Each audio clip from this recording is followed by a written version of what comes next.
Hello students, this is the third part of your lesson, the tsunami, and in this third part you are seeing a picture of a boy sitting with a dog.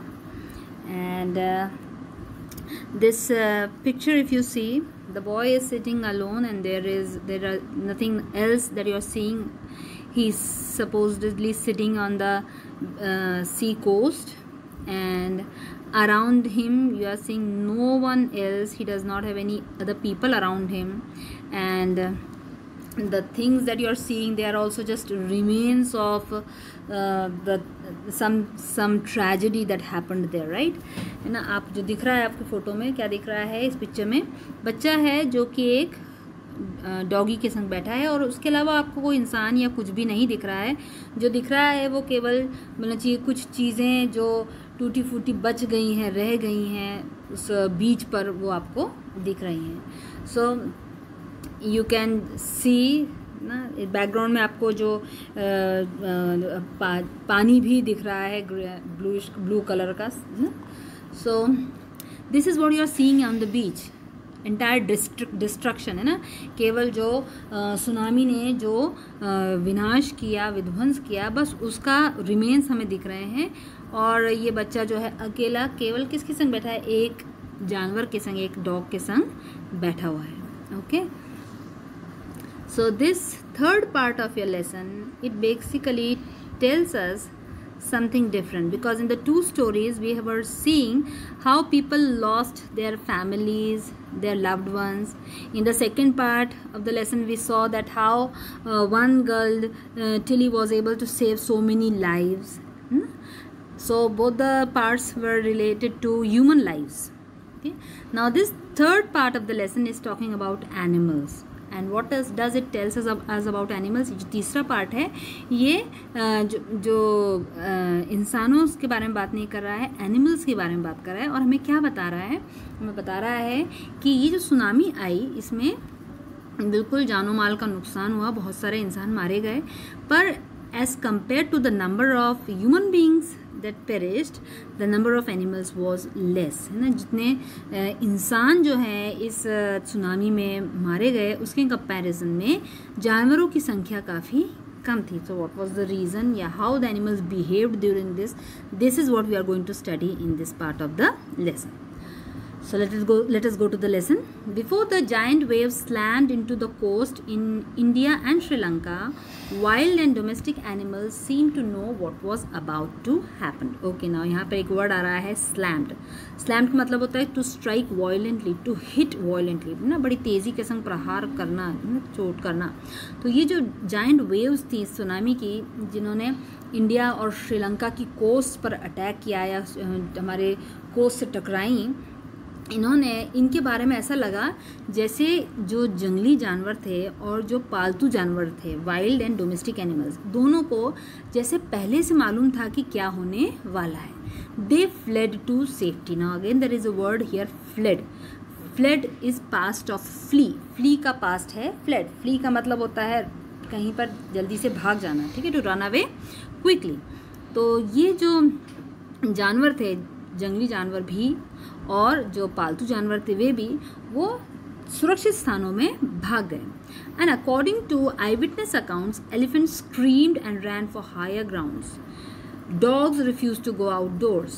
Flamingos abandoned their low-lying breeding areas, and zoo animals rushed into their shelters and could not be enticed to come back out. तो यहाँ पर जब ये tsunami की waves आई, उस समय किस तरीके से एनिमल्स ने बिहेव किया, इसके बारे में कुछ प्रत्यक्षदर्शियों ने, आई विटनेस जो थे, उन्होंने बताया। क्या बताया? कि जो एलिफेंट्स थे वो चिल्लाते हुए ऊंची जगहों पर चले गए। जो डॉग्स थे, जो कुत्ते थे, वो घर से बाहर आने के लिए राजी नहीं हुए, बिल्कुल बाहर नहीं आए। जो फ्लैमिंगोस थी, बर्ड्स, उन्होंने जो उनके जो लो लाइंग ब्रीडिंग एरियाज थे, यानी जो ब्रीडिंग ग्राउंड्स जहाँ पर वो ब्रीड करने के लिए आते हैं, तो जो कोस्ट के पास, समुद्र के किनारे के पास वाले जो एरियाज थे, वहाँ पर वो लोग ब्रीडिंग करते हैं, पर वहाँ से हटकर वो जो है ऊंची जगहों पर चले गए।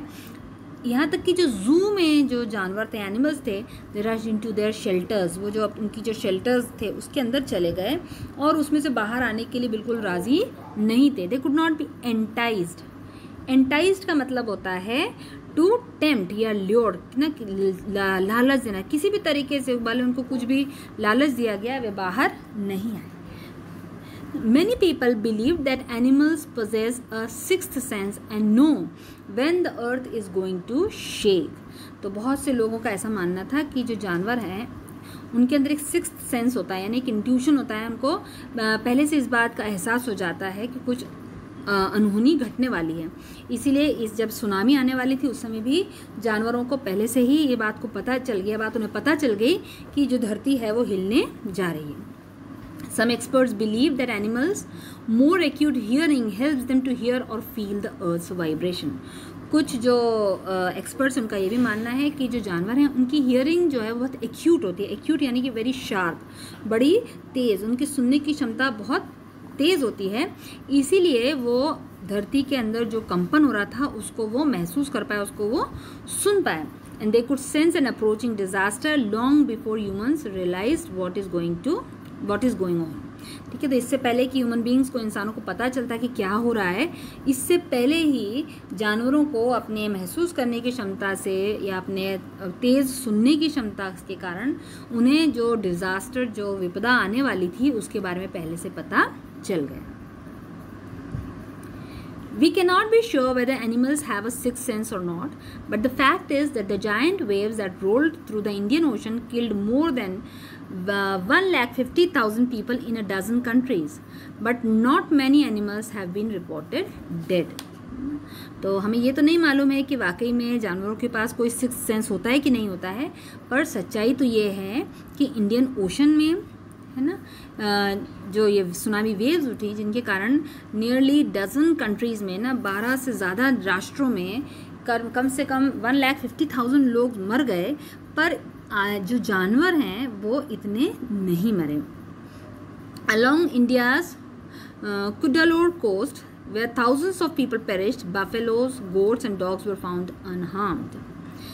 जब इंडिया के कोस्ट की बात कर रहे हैं तो कुडालोर कोस्ट जो है वहाँ पर बहुत सारे हज़ारों की संख्या में लोग मर गए, है ना, पर जो बफेलोज थी और जो गोट्स और डॉग्स थे वो अनहार्म्ड थे, यानी उन्हें कोई भी नुकसान नहीं पहुंचा।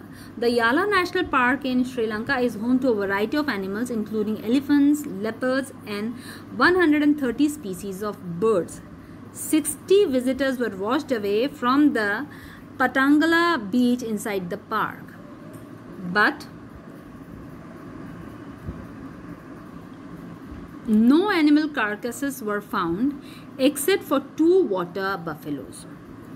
So जो श्रीलंका का याला नेशनल पार्क है वहाँ पर बहुत सारे जानवर हैं, एलिफेंट्स भी हैं, लेपर्ड्स भी हैं और 130 स्पीसीज़ की बर्ड्स हैं, और उस पार्क में जो है एक भी जानवर का कार्कास का मतलब होता है डेड बॉडी ऑफ एनिमल्स या dead body of something, right. तो एक भी जानवर का जो है शव प्राप्त नहीं हुआ, केवल 2 वाटर बफेलोज मरी, जबकि जो विजिटर्स आए थे वो सब इस सुनामी के कारण मारे गए। About an hour before the tsunami hit, people at Yala National Park had observed 3 elephants running away from the Patangala beach.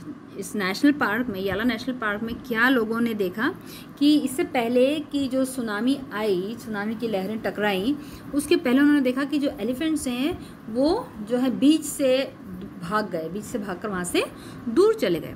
A Sri Lankan gentleman who lived on the coast near Gale said his 2 dogs would not go for their daily runs on the beach. They were usually excited to go on this outing, he said, but on that day they refused to go and most probably saved his life.